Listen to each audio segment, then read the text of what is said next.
प्रतिदिन शिक्षाप्रद, रोचक व प्रेरक कहानियाँ सुनने के लिए हमारे YouTube चैनल स्टोरी स्टूडियो 2024 को सब्सक्राइब करें।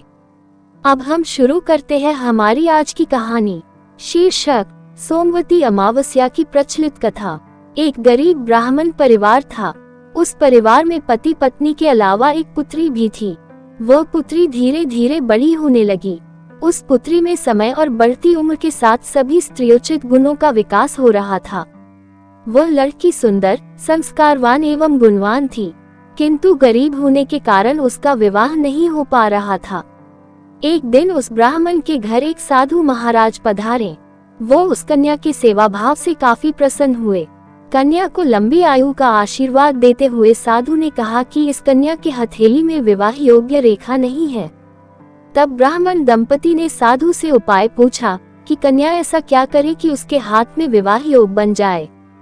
साधु ने कुछ देर विचार करने के बाद अपनी अंतर्दृष्टि से ध्यान करके बताया कि कुछ दूरी पर एक गांव में सोना नाम की धोबिन जाति की एक महिला अपने बेटे और बहू के साथ रहती है, जो बहुत ही आचार विचार और संस्कार संपन्न तथा पति परायण है। यदि यह कन्या उसकी सेवा करे और वह महिला इसकी मांग में अपनी मांग का सिंदूर लगा दे तो इस कन्या का वैधव्य योग मिट सकता है। साधु ने यह भी बताया कि वह महिला कहीं आती जाती नहीं है।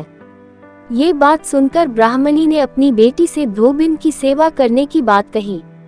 अगले दिन से रोजाना प्रातःकाल ही कन्या उठकर सोना धोबिन के घर जाकर साफ सफाई और अन्य सारे काम करके अपने घर वापस आ जाती है।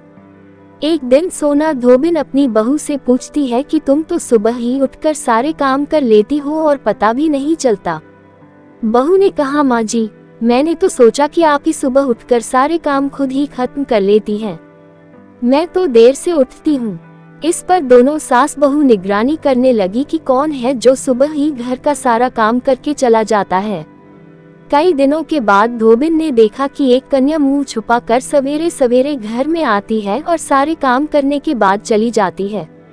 जब वह जाने लगी तो सोना धोबिन उसके पैरों पर गिर पड़ी। पूछने लगी कि आप कौन हैं और इस तरह छुपकर मेरे घर की चाकरी क्यों करती हैं। तब कन्या ने साधु दोबारा कही गई सारी बात बताई। सोना धोबिन पति परायण थी, उसमें तेज था। वह तैयार हो गई। सोना धोबिन के पति थोड़ा अस्वस्थ थे।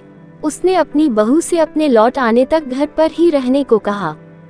सोना धोबिन ने जैसे ही अपने मांग का सिंदूर उस कन्या की मांग में लगाया, उसका पति मर गया।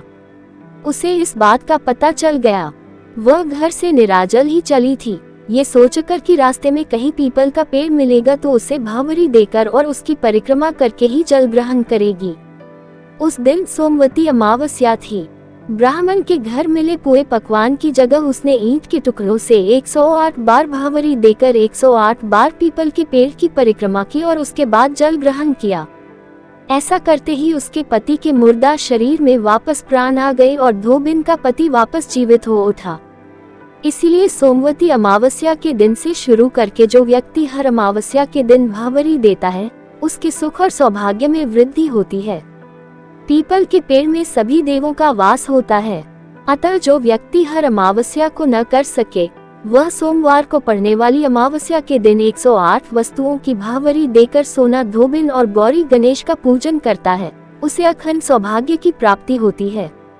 ऐसी प्रचलित परंपरा है कि पहली सोमवती अमावस्या के दिन धान, पान, हल्दी, सिंदूर और सुपारी की भावरी दी जाती है।